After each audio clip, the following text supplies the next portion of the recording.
Ellie! Ellie! Ellie, I'm sorry. Anong karapatan mong pagharapin kami ng babaeng yun?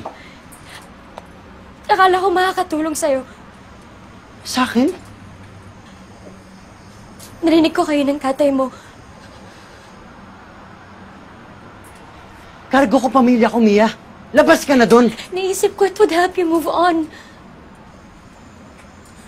Move on from what? From everything that's keeping you from moving on. Bakit?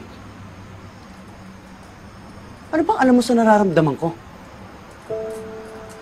Alam mo ba kung anong mga pinagdaanan ko? Hindi.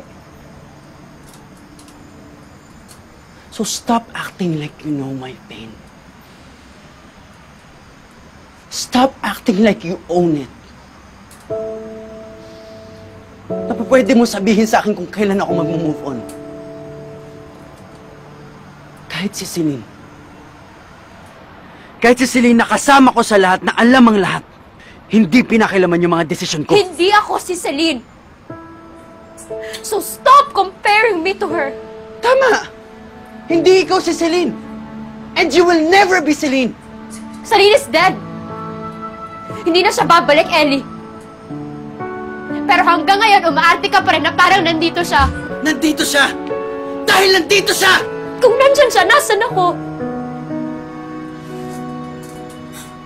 Anong lugar naming mga gustong magmahal sa'yo?